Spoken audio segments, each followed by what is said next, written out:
Hey everyone, Wander here, and welcome to Rue Valley. It is a time loop mystery. Yeah, it's a time loop mystery, kind of in a Disco Elysium flair. I don't know if I call it a visual novel, I don't know if I call it a CRPG, it's somewhere in there. But it's made by Emotion Spark Studio and published by Owlcat Games, who were kind enough to reach out and sponsor this video. I've been looking forward to this game for a while. Played the demo a year ago, it was promising, but wasn't quite good enough for me to cover yet. And now that it's out, I figure I can really sink my teeth in. I love time loop stories, really ever since, kind of for forever. Really liked Mother of Learning, really liked Outer Wilds. And I'm honestly surprised we don't get more good time loop stories, and so this one promises to be a treat. Because yeah, you get to choose a lot of different routing and find more secrets with every loop. And there's like some level of, the mystery solving mechanic seemed really interesting. Let's just dive into this and see how it goes. Do not support the use of unprescribed, purple or otherwise medication for mental health and warn you to avoid such things in real life.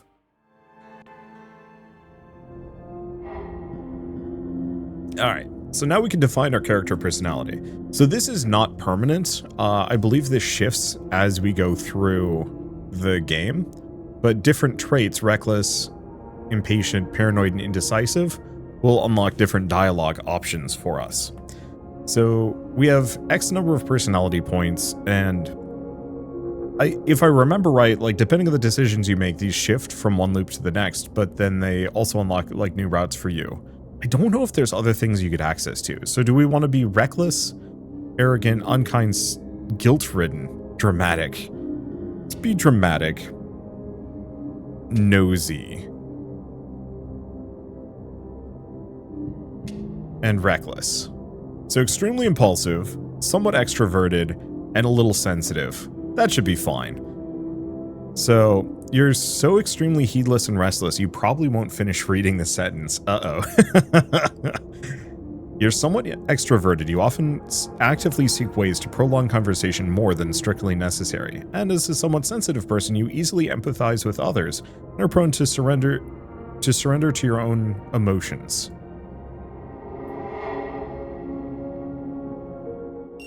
They could have also changed a lot of things since the demo, so I actually, there are parts of this that I'm probably going to be just slightly off on. And that's fine. The frenetic sound of a century-old clock nudges you back to the present. The stale air perfectly complements the image of the old motel room. Still with me, Mr. Harrell? Okay, your personality traits determine your dialogue options. Some options will only be available if you have a certain trait, while others might be locked by the same trait. Remember, traits are neither good or bad. They're simply a crucial part of role-playing a character with a real personality. Okay, so I don't actually have any personality traits for this one yet. I think subsequent loops give me a little bit more. I might also have to hide my PNG tuber here. Oh, that's the wrong one. There it is. Perfect. Because I guess we've got a guy. If I really wanted to, I could, like, turn this square into a PNG tuber and like slap my character down in there. That'd be fun. Or turn this square into a spot for my PNG tuber and line it up correctly, but nah. Alright. I sort of spaced out. What was that again? He smiles. No worries, Mr. Harrell. I'm aware that you may be experiencing a slight lack of motivation right now. Red ribbons on the character portrait show the status effects your character currently has. Status effects have a negative impact on your personality and dialogue options. I understand. Slight lack of motivation, more like total lack of motivation. You'd rather stay in bed all day, instead of attending this farce they call therapy in the middle of nowhere. And we'll surely be coming back to this condition of yours later during our sessions. Your personality is represented in this part of the screen. Okay. But for now, I just want you to acknowledge its existence. And try to stay aware of it at all times, if possible. Silence befalls the room, a muffled clanging sound from outside, only making the moment more uncomfortable. Blocked by dramatic. I'm fine. Nope, I'll try. That's good to hear. Now, in order to keep us focused, I always limit the session length to exactly 1 hour, hence the alarm. However, since this is your first session, I'll allow a few questions, if there's anything. Can't you simply state that I'm fine so we can both move on with our lives? Mr. Harrell. He looks you straight in the eye. Oh, the voice acting I guess maybe it's more limited. Oh, it's probably for side dialogue branches. You know very well that it's out of the question to dismiss right at the start would be, or that it is right out of the question. To dismiss you right at the start would be negligence on my part, to say the least. Besides, I'm your therapist now. When I see a person in need, I cannot ignore that. Not professionally. Not personally. He looks away, stern-faced. I've never let a client down, and I'm not about to start now. Any other questions? Is another session really necessary? I was hoping this would be a one-time thing. Mr. Harrow, your case is not to be underestimated. We need to assess the situation carefully. Your case. Not so long ago, nobody cared about what you do. Yet now suddenly your business is everyone's business. This first session is more for you to get acquainted with me and my methods. We have a long road ahead of us. Anything else? Why do we have to do this here in the middle of nowhere? It may be hard to understand the need for isolation at first, but my methods require complete divergence from the client's regular way of life, as well as temporary distancing from their social groups and circles. This place is ideal in that regard. However, it's understandable that you need a period of adaptation to both this idea and to your new surroundings. That's also why I haven't asked you to hand over your phone. Yet. But please don't be alarmed. We'll talk about everything in due time. See, you live here? He smiles. I'm flattered that you're interested in getting to know more about me. But we're not here to discuss my life. In fact, getting personal may derail our progress. He glances at the clock, almost too fast for you to notice. All right then. That's it for today. Through the door, you hear that sound again. You should go and check in at the office. Your room is probably ready by now. Okay.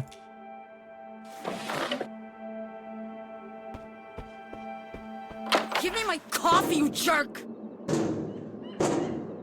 Next to you is the source of the clangs you heard from inside, a young woman beating up an old vending machine. Spit it out already! Use left click to run.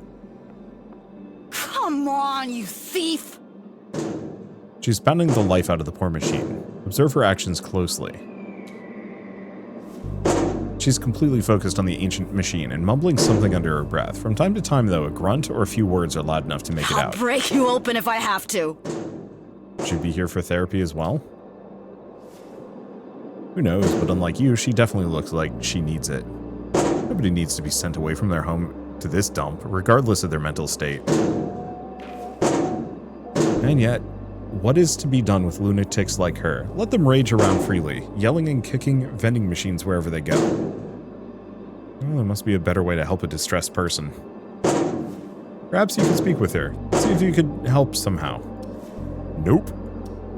Or is that too much to ask right now? That's okay, we'll get other chances. Okay, let's just... I'm not going to explore much. We want to get through a couple of loops if we can.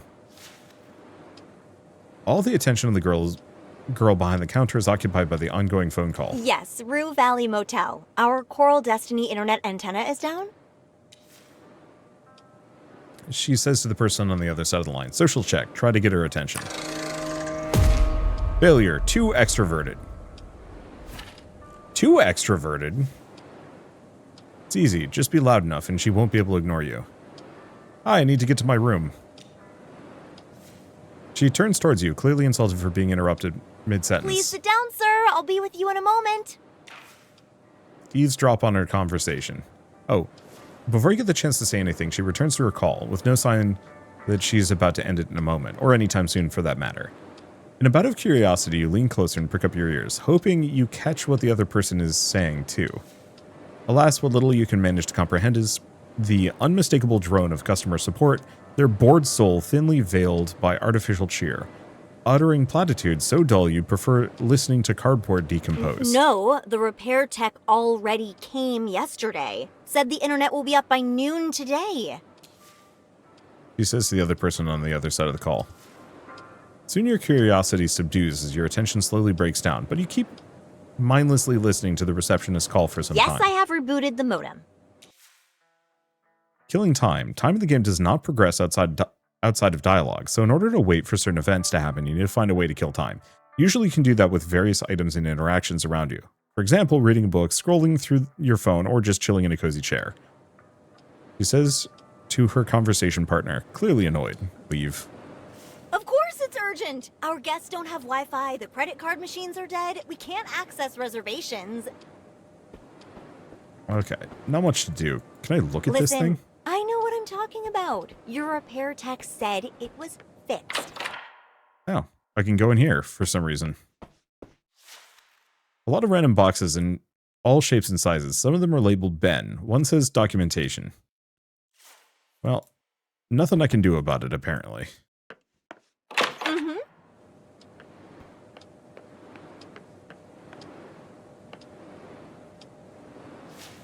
Okay, the relentless dirt is smudged and stayed in the glass. Beyond is the endless flat of the desert. Its vastness is hypnotizing. Stare through the window to pass some time. Until she finishes the call. Beyond the empty parking lot, there's only barren desert, stretching for as far as the eye can see. Its emptiness is drawing you in. You hear the receptionist mutter as if answering some unasked question of yours. And then you notice small patches of green hidden in the sand. It seems there's always something to be found in nothingness if you stare at it long enough. Contemplate this profound insight. Is nothingness just an illusion, emptiness but a result of failure to find those little somethings hiding deep inside? Is it possible to find something even inside the most hollow thing only by observing it over and over and over again until something eventually appears? The possibility unsettles you, but at the same time your mind seems to lock itself down, unable or unwilling to continue.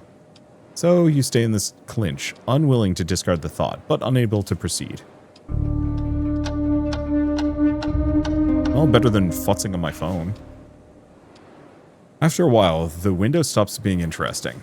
Minutes pass, but the phone call is still not at its end. I don't want a customer satisfaction survey. I want the internet! She says to whoever she's talking to. Stare through the window to pass some more time. Until she finishes the call. Your eyes wander around the window pane in search of something interesting to occupy your thoughts. Keep staring through the glass.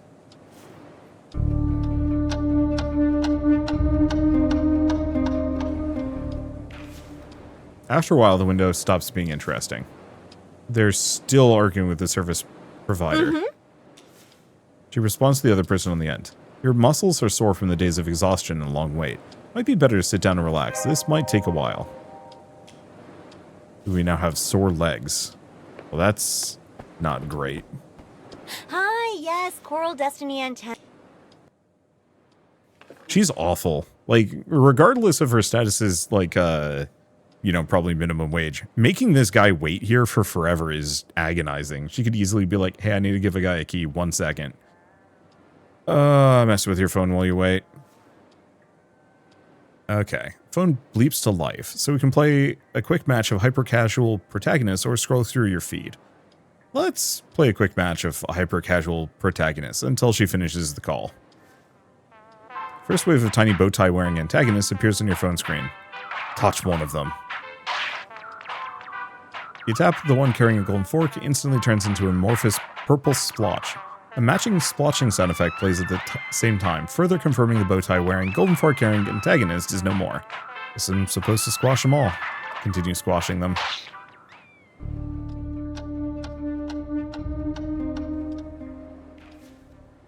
The sun is actively going down and she's making us wait there. That's so bad. I'm not even going to give this game the dignity of reading it.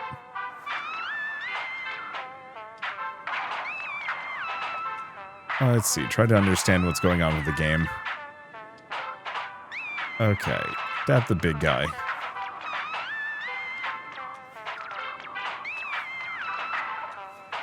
Okay, wait.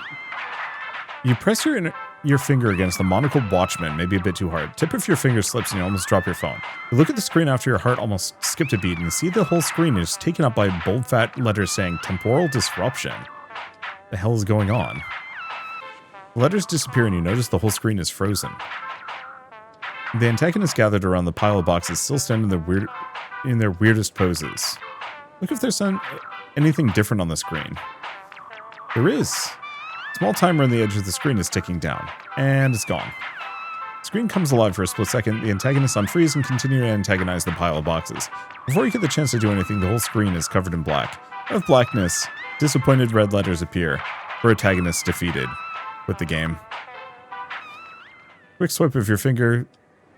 The game is gone and you're back at staring at your old wallpaper. Time goes by and the girl is still talking. Misheard. No, she said Sunday noon. I wrote it down. I'm not... Sunday or later? That's... No. This is such a waste of time. Finally, the girl ends her eternal call. Oh, I'm so sorry for the wait. That was a super important call and I had to take it right now. There was literally no other way. Hopefully you didn't mind waiting. And what was the call about? Well, it was, you know, a super important call. She looks at you in the eyes and makes a face so solemn you wonder if she's mocking you. All right then, let's get you into your room. The sudden enthusiasm in her voice catches you unawares. What's the deal with this girl? Number 6. That's the last one on the second floor. Everything's ready for you. And... She raises her hand, holding a piece of blue and red plastic. This is your key card. Thank you. You stretch your arm politely, hoping she'll hand you the card, but she's completely ignoring your gesture and is excitedly waving it around. I see you're confused by this. You were expecting an old-fashioned key, weren't you? Well, we've decided Snatch the key from her hand. Wow. All right. You put some kind of document on the counter. I need your signature here. Sign it. Thank you. I'm here if you need anything. Enjoy your stay. Bye. Okay, so we can see what... Oh, simple key card with Rue Valley Motel and room 6 printed on it. We can investigate things in our inventory. So we have full battery. Oh, but no Wi-Fi. That's fine. Okay, do we have anything to really investigate here? It looks uncomfortable. So we can kind of observe this stuff. No bus till tomorrow. What about this? The setting sun paints the world with purples and oranges, but further down the road, dark clouds gather. You won't get far without a car. Stare at the road for a while. A feeling of longing and restlessness begins to well up inside you. You can't help but wonder what lies beyond the horizon, beyond the limits of this suffocating desert. But even if you weren't trapped here, you wouldn't go. You may long for the sense of adventure that comes with being on the road, but all you can do is stand and stare, and wish for what could have become of the young man that you once were a long time ago.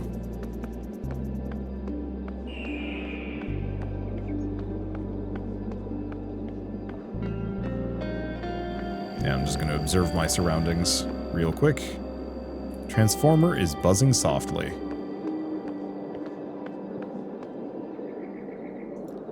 Oh, it's just a car. It's like a coiled serpent. I don't know how much of this stuff matters. I mean, I'm assuming anything that is gray probably doesn't matter. Plastic bottles, some empty, others half empty. A partially eaten breakfast, some old clothes, torn and faded, all covered in a mixture of grease and spilled orange soda. Amid the murky pool, you catch a glimpse of your own face. Just walk away. Okay. I don't think I'm going to find much else. So let's go find our room. Room 6. Seems to be upstairs.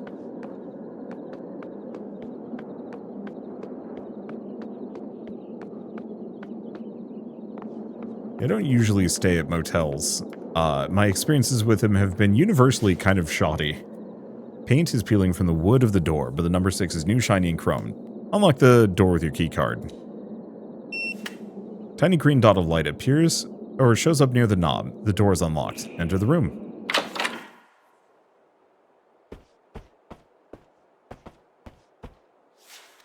Armchair looks exactly like the one in Dr. Fink's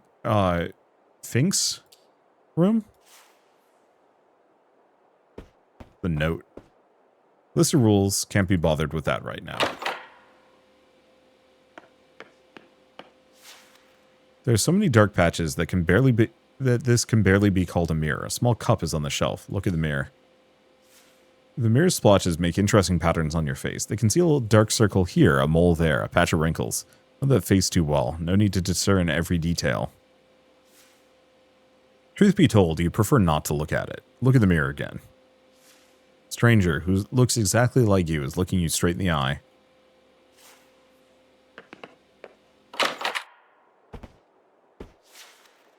Hundreds of strangers have slept in this bed, leaving behind flakes of dead skin. Still, you can't wait to jump into the sheets and contribute to the collection. At least they usually get washed. Okay. Unfortunately, between you and the object of your desire, on the folded sheets lies a dusty suitcase. Your suitcase, the smallest one you own. Can't deal with this right now, put it away. Yeah, it's a chore, but the more you prolong it, the worse it will get. If you don't unpack now, it'll feel ever harder and more pointless to do it later. Step by step, a simple act of unpacking will become an insurmountable burden, and even thinking about it will make you feel weak and powerless. You really want to crawl back into that deep black pit? Can't be bothered with this right now. Put it away and fall straight into bed. Well, living out of your suitcase is the surest way to feel transient. This way you can at least continue telling yourself that the therapy will be over soon. And now that the suitcase has been dealt with, the motel room is officially our home. More like a prison. Well, you could describe it that way too.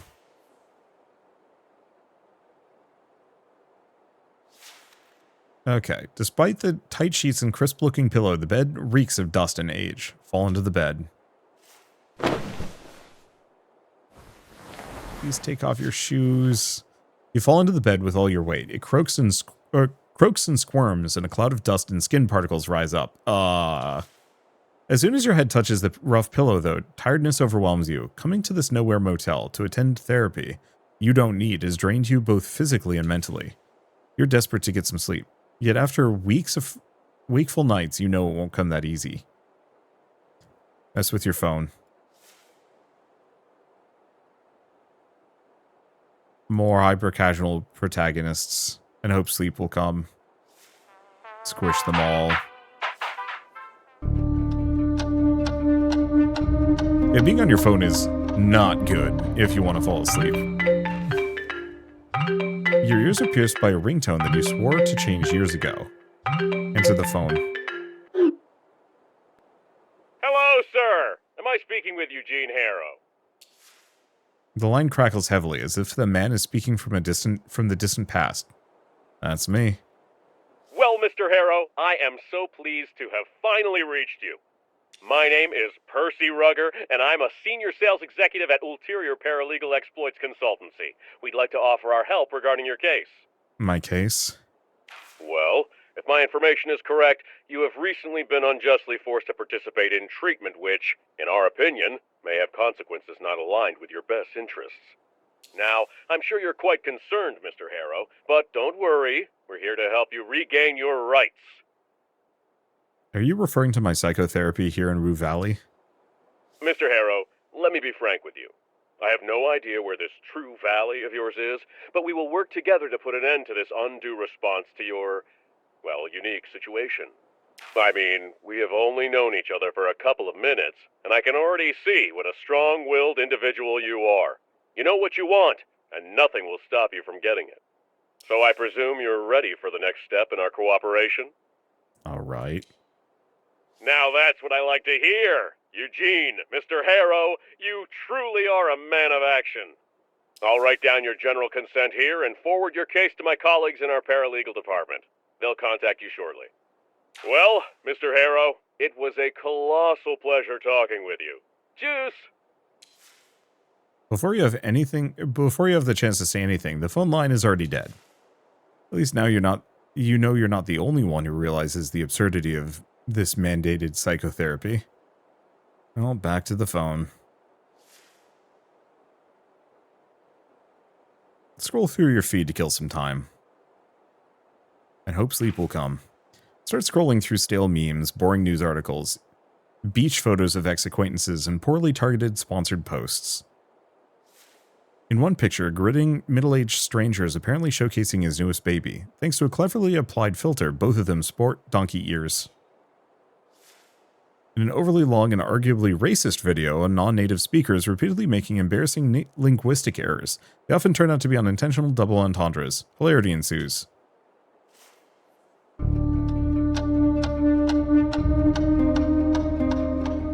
Yeah, I try not to have feeds where that shows up. After a while, you realize that neither the pictures nor the posts are loading correctly. Check the signal. 1 bar. You get the feeling that if it could, it would show a half bar. Seems like all these posts were from some time ago, stashed needlessly in your phone's memory. Unless you hook up to some local Wi-Fi, you won't get much internet here. Back to the phone. Oh my god, why did I... Okay, put the phone back in your pocket. Back to the phone. I should not have picked impatient. This is brutal. I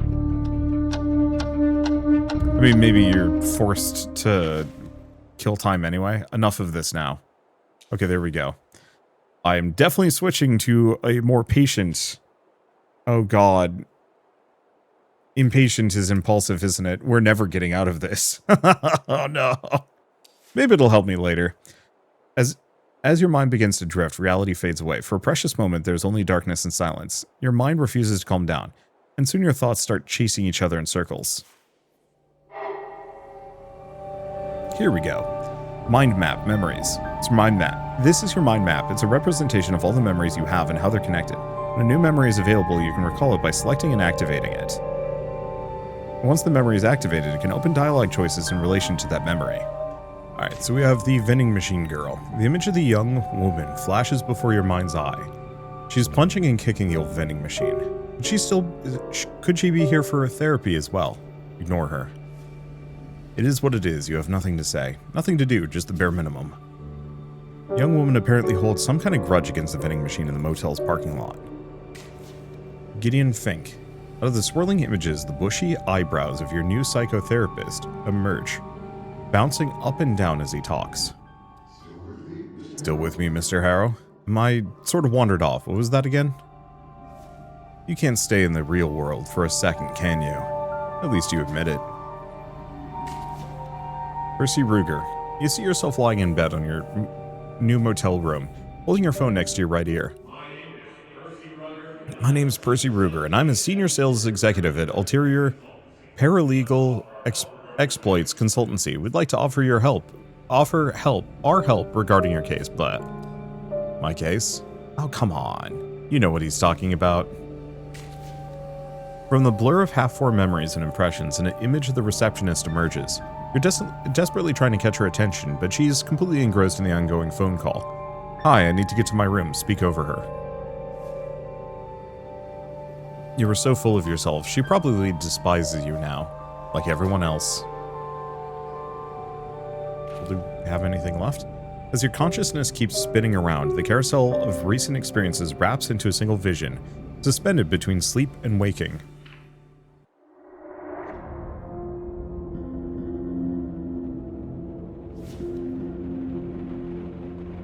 You find yourself staring at the small suitcase you own, perched on rumpled motel sheets.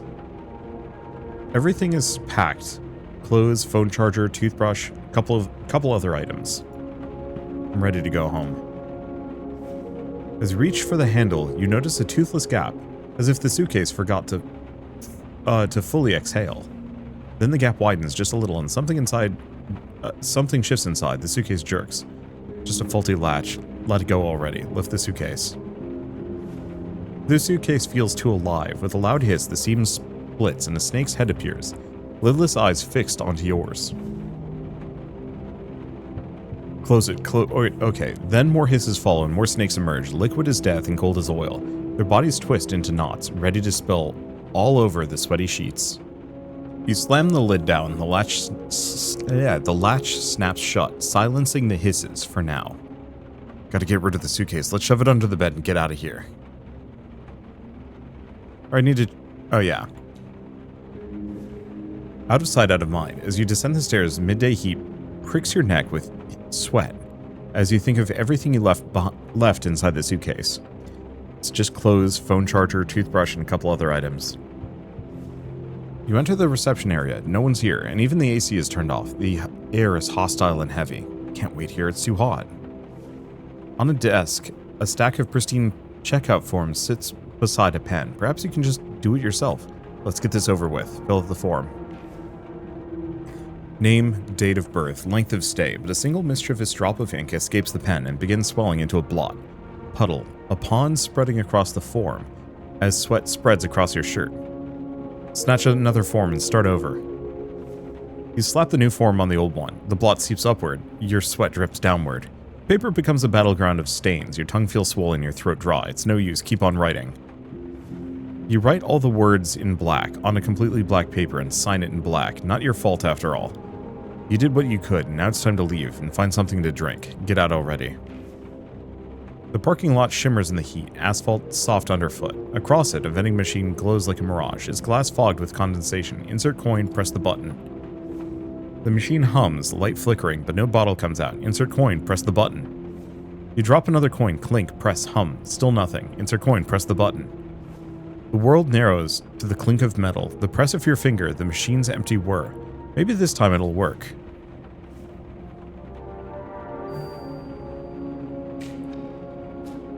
The checkout. Dream. You tried to leave this damned hotel, and all that therapy nonsense behind, but everything kept falling apart. Hold to recall. Not enough willpower. Don't worry, it wasn't even a real memory. But it is an embodiment of my feelings. More like a random neural activity in your brain, synapses sparking from nothing. Best to forget about it. I just know it's important. Could be, but are you strong enough to remember it, brave enough to confront it? Nope.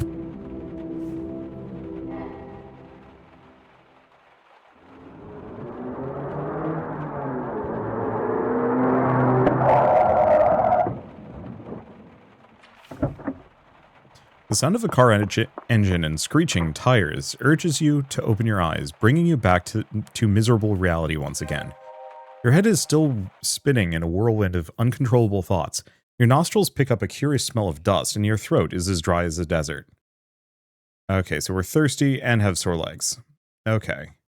So some status effects can have a greater impact on your personality. Thirsty, for example, nudges you just 1 point towards the impulsive side, but other status effects have a much greater influence.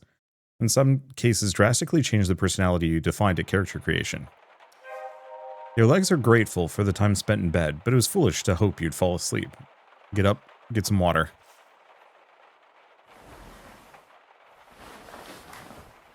Why would you exit your bed that way? Just roll off, you weirdo.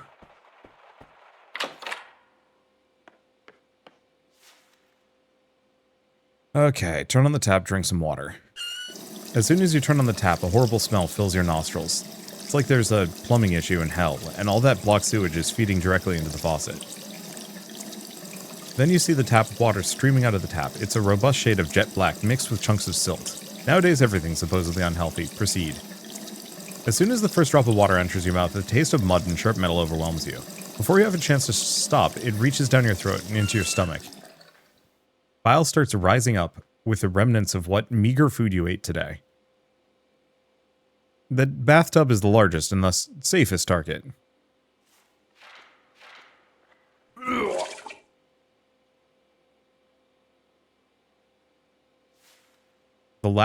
At last, that horrible, horrible taste of heavy metals and toxic soil is gone, replaced by one of stinging acid and semi-digested food.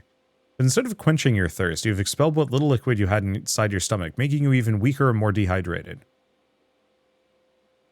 It may be too late for me. I'm going to die. That is a certainty.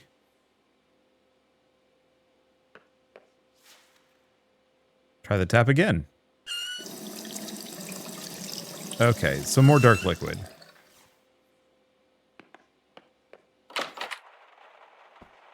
Go outside. Just stand with your... Oh. Dang. God damn it. You hear the man yell from inside his vehicle. Even through the tinted windshield, you can feel his frustration. Come on, start, you piece of shit.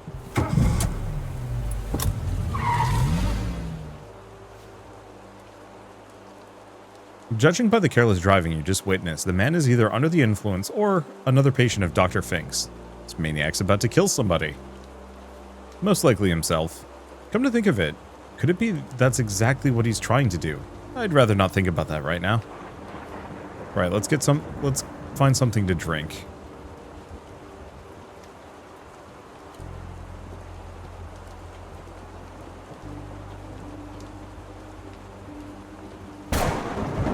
You jump as if someone jabbed you in the stomach.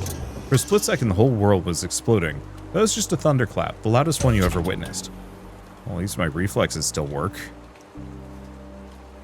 As well as your heart, it's racing for the sudden shock. But there's nothing to use this unwanted excess of adrenaline for, so it keeps lingering, eating you from the inside out while you stand alone and thirsty in the middle of a giant empty parking lot.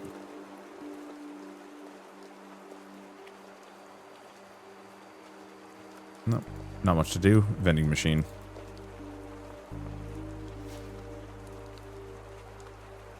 The battered machine seems to be decades old, except for a newly installed comically large reddish button. Press the comically large red button right now, you just have to. With a loud bang and a clang, the machine vomits out a bottle of water. That's it? Wait, does that mean the water is free here? Take the bottled water. Click the label on the reddish button. Reads drinking water for the people of Rue Valley, free of charge, courtesy of Coral Destiny. Take the bottled water. Water, almost frozen plastic feels slippery in your sweaty hand. You can't wait to drain it of the precious fluid.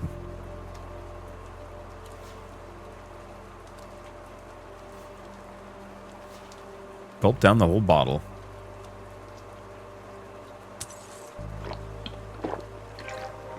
The almost freezing liquid streams down your throat. Some of it spilling down your chin. In a gulp or two, your thirst is quenched, and the bottle is but an empty plastic husk.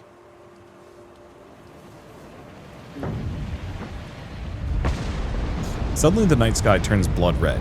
You feel an infinite scream passing through everything. Unbearable anxiety washes over you. Get away. But you can't run from the whole sky on fire any better than you can hide from your own past. Anxious apprehension. At least I don't have to face it. Close your eyes. Or close your eyes. Close. Okay. How do I stop? Oh, your eyelids connect. The darkness greets you for a mere second, but as always, the carousel of suffering starts spinning immediately. That's easy. Stop being you. What kind of answer is that?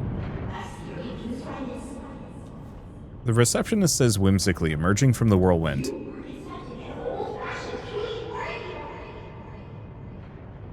No, I was expecting an answer. But the receptionist disappears, and instead the fiery sky begins burning its way through the darkness, cutting several straight, narrow slits in your closed eyelids. I want this to stop. Squeeze your eyelids tighter. Well then, keep craving, keep clinging, keep suffering. I have no choice.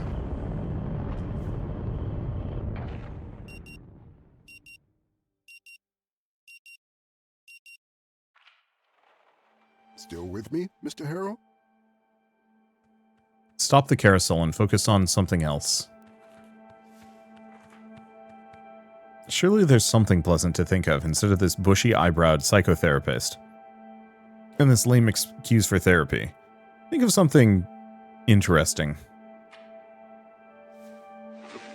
But Dr. Fink only seems to become Mr. more Harrow, real. Can you hear me? Yes, sorry. It's all right. He pauses for a I'm moment. aware that you may be experiencing a slight lack of motivation right now, and will surely be coming back to this condition of yours. Lack of motivation, that's the least of your worries. Well, your mind is filled with this crushing, overwhelming sense of impending. Wait, did you hear that? A muffled sound of metallic clanging from outside diverts your frail attention. For some unknown reason, your heartbeat accelerates and cold sweat appears in your armpits. At all times, if possible. The doctor finishes, apparently expecting some sort of answer from you. I'm terribly sorry. My mind wandered off. Could you repeat that, please? He smiles. No worries, Mr. Harrow. You seem to have had enough talk for today anyway. He stops and gives you a concerned Mr. look. Harrow, you're shaking. Are you feeling unwell? Well, you just endured the whole session stoically so far, but this one moment of anxiety, it could completely ruin your chances of being sent back home anytime soon. Try and act like a stable, well-adjusted person that you are. Too sensitive. You open your mouth with the intention of convincing him that you're fine, but the stress is just too high to control, and it instantly overwhelms you. Panic, hyperventilate, repeat, or cry your heart out. Your face wrinkles in spasm in spasm and tears burst out of your eyes suddenly, as if pressurized canister full of ocean water has been ruptured by a stray bullet. It's all right to let it out. You recognize great compassion in his voice. Gradually, sob by sob, you calm down, and your breathing slows down to its usual There are tempo. tissues on the table if you need them. Thanks. Hey, I'm not reckless anymore. Feeling a little better? He smiles. Good. Pauses May for a I moment. ask, how is your sleep these days? I haven't slept in months. Is that so? He seems to inspect the dark circles under your Well eyes. Then, if you happen to have trouble falling asleep tonight, He opens his hand, revealing a single purple pill lying on his palm. There's no reflection in his glasses. Above them is a pair of bushy eyebrows. Reach for the pill. remember, what I'm giving you is a mild, non-prescription herbal hypnotic drug. Nothing more. Take the purple pill. Hopefully it'll help you calm down and get some rest tonight. We'll continue tomorrow. All right then. Now you only need to pick up the key card for your room. And I'll call the receptionist to make sure everything is in order. Sounds good? Thank you. Now this time I can actually look around. It's 8:04 p.m. Okay, it doesn't look like I can talk to him anymore. The exit is behind you. That's the bathroom. May I use it, please? Of course. Comic book. The book's cover is dominated by a stunning redhead. Her face is elegantly made up, her dress tight. Shadows gather all around her, but a gun in her hand shows she's ready for any threat. Not to mention that with that décolletage, she is definitely dressed to kill. I have not seen that word before. I'm assuming French. Above the woman, the title, Lilith Undercover. Below, the author's name, T.J. Sampson. Toilet humor. Or toilet literature.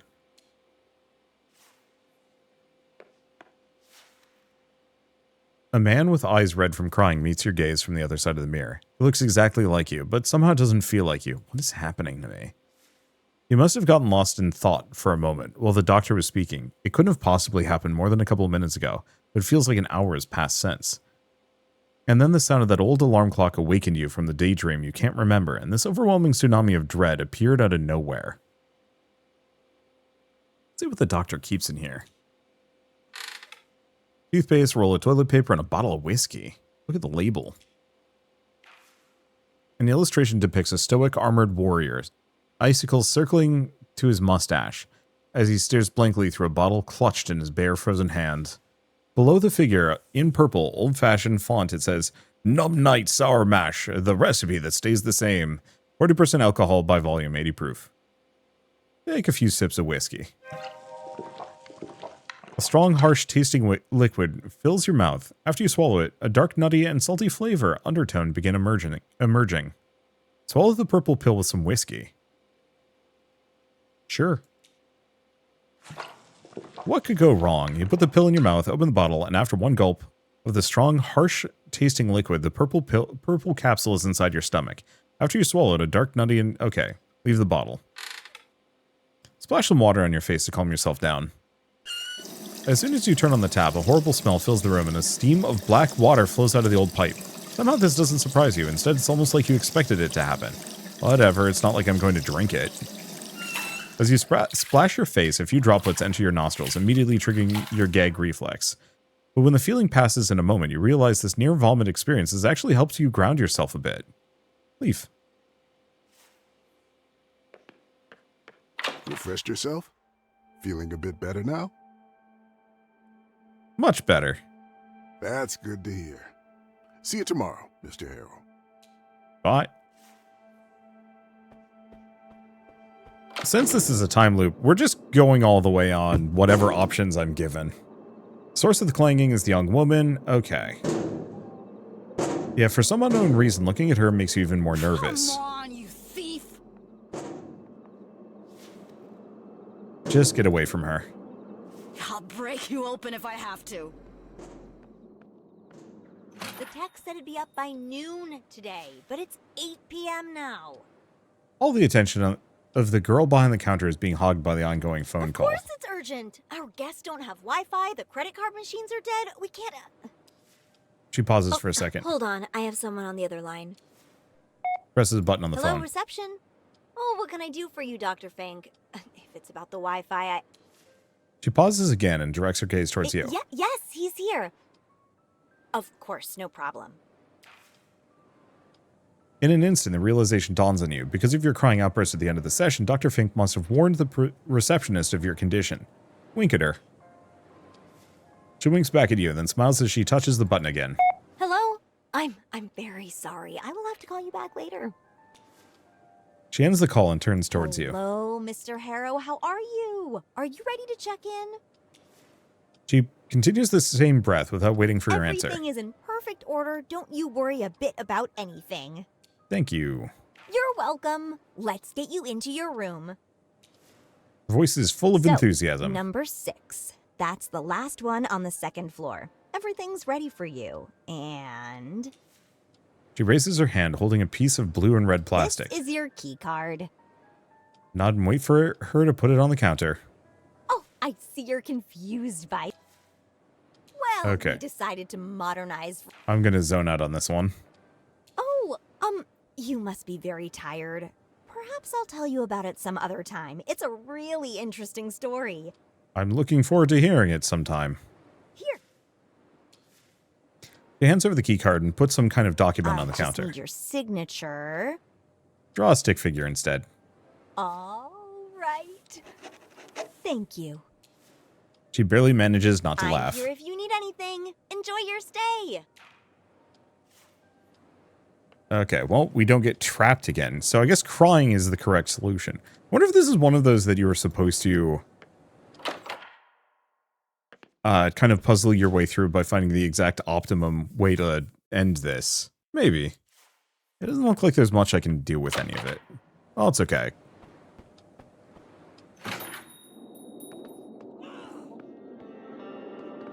Oh, we've gone back to impulsive, but that might be a result of being drunk. Give me my coffee, you jerk. Well, we're going to just kind of speed run through this. If we can go through a second loop, that'd be lovely. Yeah, last time I stayed at a motel like this, I guess, no, we stayed at a motel coming back from Oregon because we were moving across country. And we stayed at, we like crossed the mountains in Oregon, ended up in a town. Was it Eugene? I think it was Eugene, Oregon. And we stayed at a motel that looked kind of quaint, and it was deeply uncomfortable and not great. Prior time before that, though, I was at a motel when we were moving to Oregon, and I was doing some house hunting in the area, and the hotel was real crappy, but the bed was damp, and that was extremely not great. I probably should have complained about it. I think it was the humidity or something, but yeah, just the whole bed and sheets combo was just slightly damp the whole time I was there. Not enough that it, like, caused me problems, but enough that, like, you could kind of just feel it. It was a little clammy. Ugh. Not doing that again, no matter how cheap it is. Paint is peeling from the wood of the door. Okay, so we can just go in.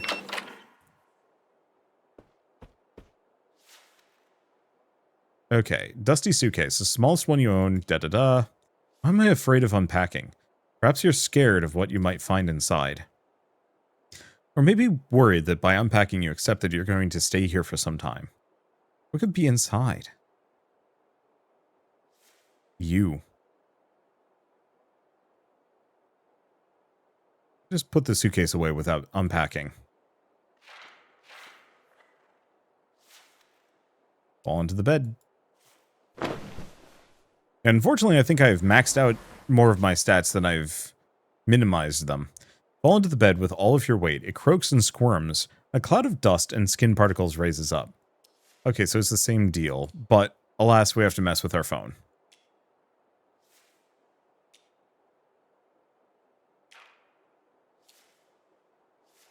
Yeah, unfortunately, this is one of those where, oh, playing this game right now, for some reason, it feels unsettling. This is supposed to be relaxing. It's not your fault. You're simply too nervous to play a stressful game like this right now. Just close your eyes and hope sleep will come. I do wish that there was actually an indication of whether or not I was, reading new dialogue or not. That having a kind of like, no, you've read this specific thing before versus this is new would be helpful. Okay, put on silent, ignore it. We don't need to talk to the man.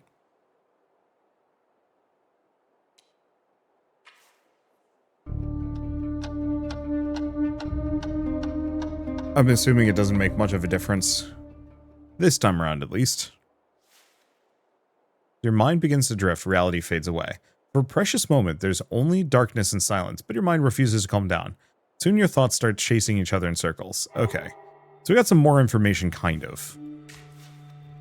Suddenly the night sky turns blood red and you feel an infinite scream passing through everything. Unbearable anxiety engulfs you. Get away. You can't run from the whole sky being on fire any better than you can run from your own past. Then suddenly everything happened again. Everything again, but nothing after. Judging by the careless driving you just witnessed, the man is either under the influence or another patient of Dr. Fink's. Okay, so when did this happen? This evening, but later. For a split second, the whole world was exploding, but it was just a thunderclap, the loudest one you ever witnessed. At least my reflexes still work. Okay, so it's kind of a repeat of things that we've seen before. The meaning of what you just experienced is hard to grasp. Is this some weird deja vu? The memory seems so real, and yet these things clearly never happened. Have you actually gone completely mad, and they were right to send you to Dr. Fink? But what if the careless driver really does show up? What if the lightning actually strikes the motel, and the night sky turns red? Intentions, the combination of several specific memories create an idea. With enough inspiration or willpower points, you can turn that idea into an intention. Intention opens up new dialogue options that will lead you through the journey of completing that intention. Keep in mind that not all that you intend can be successfully achieved. Now, I have to close it first. Memory or fantasy? How could you remember something that is yet to happen? Then again, why would you imagine events so specific? Not enough willpower. You want to get up and find out if these strange memories will play out in reality, or if it's all just a fever dream of a lunatic. Yet you can't. It's all too much. All you really want to do is forget you even ever had these weird visions. To forget about being here. To forget about the incident. Stay in bed forever.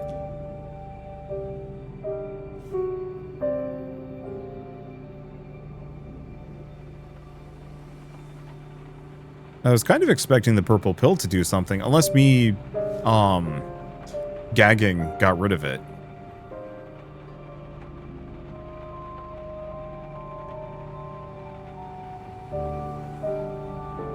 Close your eyes again. As soon as you close your eyes, the images return again, each one chasing another. But gradually your thoughts begin to slow down and your consciousness lightens its feverish grip on you. No restlessness. Oh, so we could actually get rid of anxious apprehension. Was it the purple pill, or is it the numb night? Doesn't matter. Nothing matters. Embrace the sweet relief. Like a leaf on the wind, you're tossed this way and that.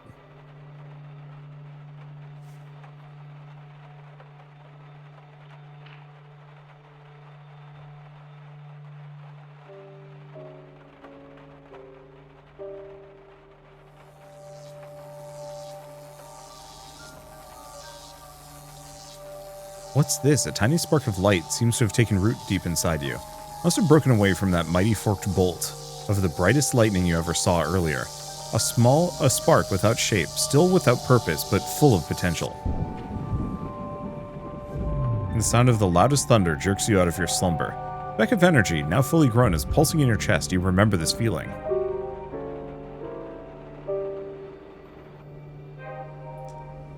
Okay. Inspiration points are small sparks of inspiration that can use to motivate ideas and turn them into intentions. Be aware that when you spend inspiration points, they're gone for good. And as you finally recognize what it is, your pathetic attempt at forgetting about what you experienced earlier is shattered.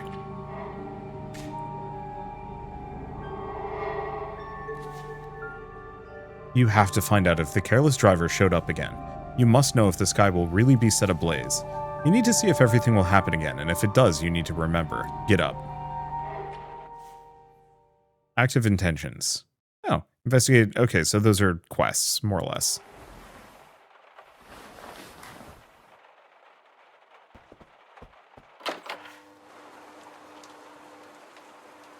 The rain has slackened off and you see nothing out of the ordinary. Nothing you could put your finger on. The careless driver visited the motel you surely left already while you were sleeping. Yet as you exit the room, the hair rises on the back of your neck and an eerie sensation takes hold of you. Glance towards the parking lot.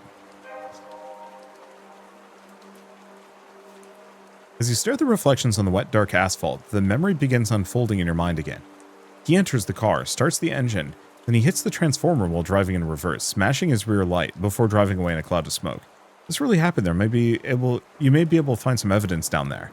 That's right.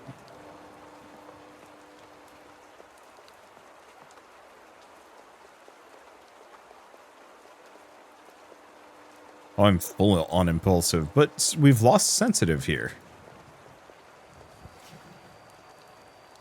As you come closer to the transformer, you immediately notice a couple of red plastic shards. Let's see. Inspect the transformer. The transformer doesn't show any obvious signs of impact. Look at the shards. There's several small ones gathered around, translucent triangles and rhomboids. The largest of them is lying right next to the transformer, shiny and wet, boldly staring at you from the dirty asphalt. I'm such a great detective. A damn good detective. You are so smart. Inspect the largest shard. The shard is obviously part of a broken tail light. It means he's been here already. There's no other option. I knew I would find something here, and I did. So it has to be true.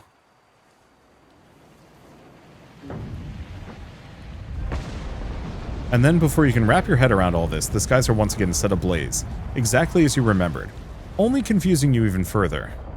What will happen now? Will you find yourself back at Dr. Fink's office in a moment? Will you remember anything? Or was this a one-time thing and the evening will now continue on, as if nothing has happened? Befuddled, you cast your gaze on your wristwatch. It's 8:47 p.m.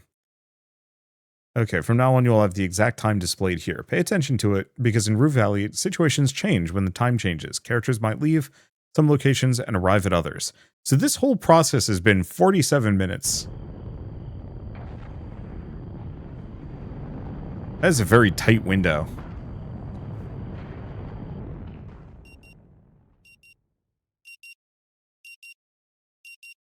So we really weren't waiting that long for the lady to get off the phone. The frenetic sound of the alarm nudges you back to the present. With me, Mr. Harrow? Wait, don't answer him. Only trying to confuse you and make you forget. Can you hear me? And you need to remember. To remember? There was something very important. Okay. Yeah, a muffled sound of metallic clanging from the outside interrupts your train of thought, and suddenly an image of a young woman punching and kicking the vending machine enters your mind. But like the first rock in an avalanche, it's inevitably followed by others, and more memories start emerging. The receptionist, the thunder, the mysterious driver. Finally, that of yourself standing in front of the transformer under the fiery sky, hoping you won't forget everything again. Wrap it up.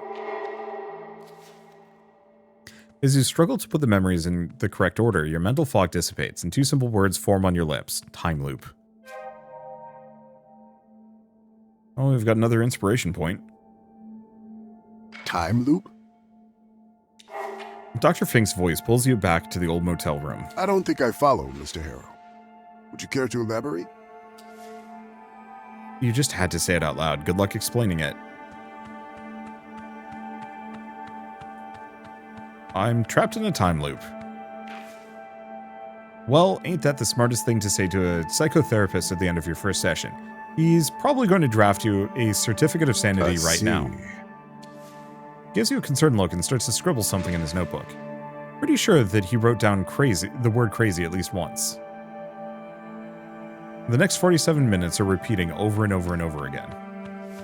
Scribbles a few more words. And how does that make you feel? You don't believe me. Mr. Harrow, it doesn't matter if I believe you or not. We are here to understand your situation and take the appropriate actions. I would love it if this guy, fully supports us at getting out of this time loop. Another scribble. You think I'm crazy? Yes. Of course not. I'm just keeping notes so we can be on track in our next sessions, for which I think you could use a good night's rest. You should go and check in at the office. Your room is probably ready by now. Get up. No purple pill this time. What's this thing? It's a list of rules to follow while staying in the motel. Just a quick glance tells you they cover a lot. You zero on the ones that stand out, the ones that catch your eye for all the wrong reasons. Don't use tap water for any internal purposes. Only you read these rules earlier. Your insides are well aware of just how bad water around here is. Too late for regrets now. You feel uneasy just thinking about the time you took a sip of that black smelly substance. The memory alone is enough to turn your stomach. Read another rule. No whistling or any other kind of intense vocal noise after 8 p.m. Something stirs inside you, an urge to rebel against this ridiculous rule that is trying to silence you. Whistle.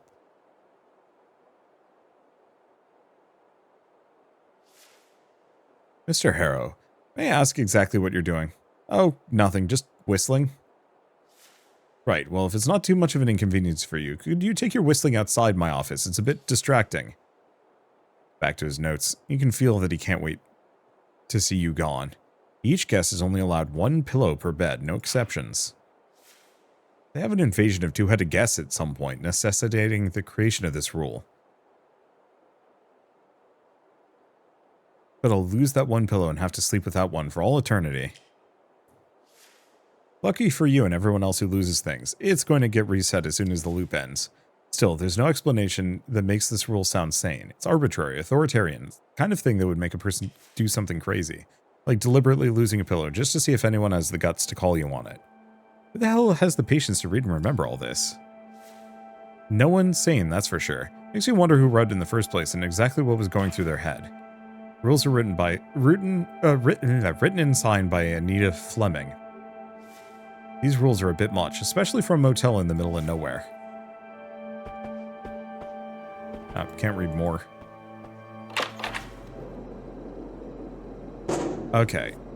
So as you step into the doctor's office, trying to keep your attention away from the angry woman at the vending machine, you can't help but be pulled towards the only fragment of your previous life. Your car. Through years of neglect and a few layers of desert sand, you manage to catch a glimpse of your own reflection in the car's window. Are you really thinking of running away? What else is there to think of? Bold choice. Nothing says I'm in control of my life like flooring it in the great unknown. Or slinking back home. F this place.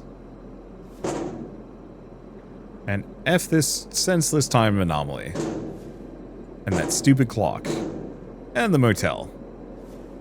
And the whole desert around it. And the quack of a doctor. And his judging eyebrows. F Rue Valley. Well, that's a thought. Give me my coffee, you jerk! I'm gonna leave for a second. Let's talk to Coffee Lady. Spit it out already! Because we might be able to get something from that. Talk with her.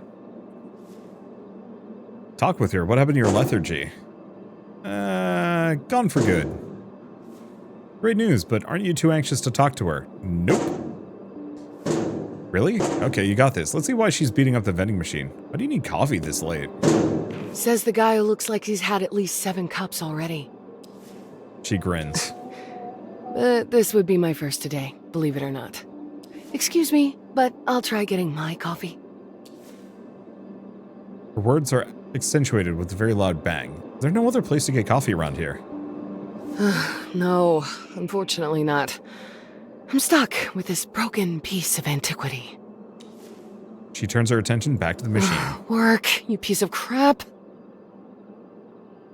Maybe the universe is telling you to switch to tea or something. And as soon as the universe produces tea that smells, tastes, and feels like coffee, I'm all in. But seriously, what do I do now? I cannot survive what's left of the day without coffee. Maybe you can fix it. After all, it's just an old machine. Undoubtedly, the malfunction is caused by something mundane. Come on, you thief! Okay. Now it is time to drive south. I'll break you open if I have to.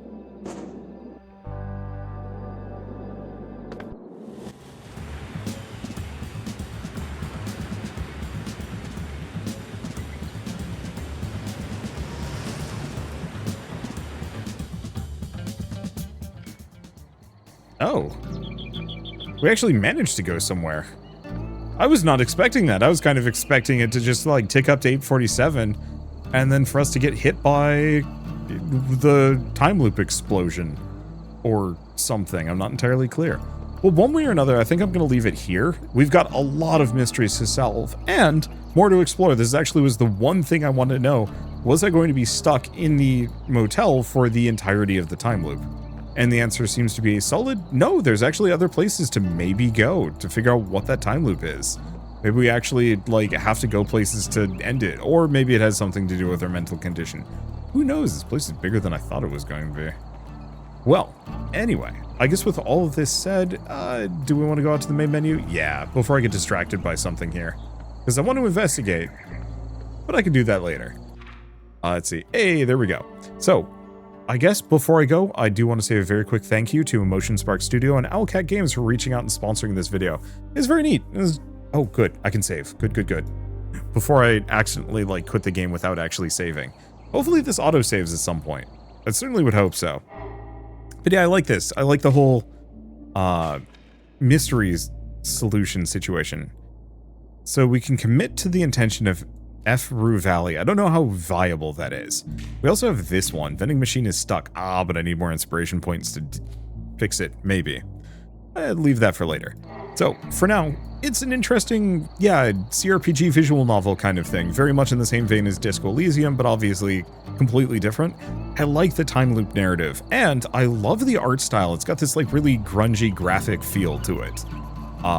And it gives it a really nice character. Honestly, a very desert kind of apocalyptic thing. One that I would love to see used more, honestly. I wish more CRPGs looked like this. A lot of them go for the, like, classic, it's a 3D model, but isometric, and no stylization. Is just kind of as realistic as they can make it. This just feels so much more deliberate and interesting and fun to look at. Almost like if you were to take a screenshot, you're like, oh, that's a 2D image. Nope, it's all 3D. And something about that just appeals to me on a deep and also have an art degree way.